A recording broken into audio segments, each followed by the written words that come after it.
कहे छथिन बाबा सा जिनका सब मनोरथ बाबा पूरा कर देलखिन और वो खुशी से उमंग के साथ कांवर लका बाबा धाम जा रहल छथिन और रास्ता में बड़ा प्रेम से गायब रहल छथिन कथी कि सावन मास एलै पूरा आस भेलै बाबा धाम भाभी मन में विचार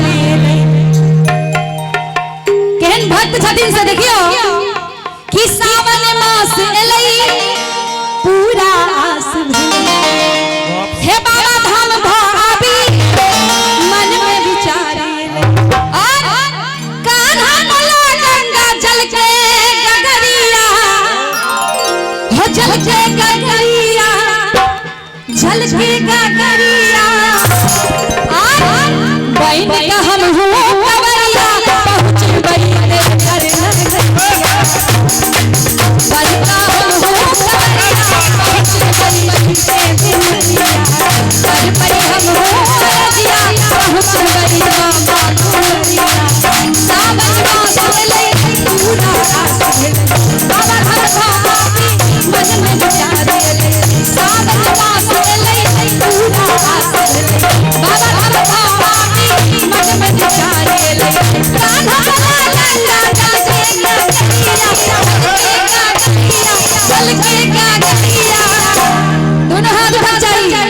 और ताली वाला का बहन का हम हो कवरिया गणपति हम हो बलिया पहुंच गई के बलिया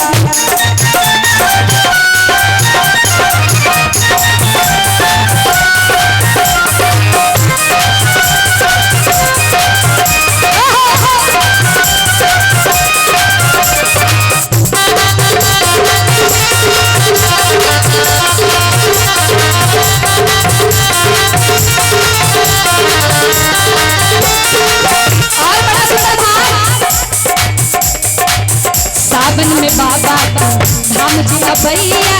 मन चित फल शिवाजी सौंपैया सावन में बाबा धाम जी अबैया मन चित फल शिवाजी सौंपैया राजा हो कि चाहे रंग हो राजा हो कि चाहे रंग हो कि सावन में बाबा की धाम जे अबैया मन चित फल शिवाजी सौंपैया कि सावन में बाबा की धाम जे अबैया मन चित फल शिवाजी सौंपैया।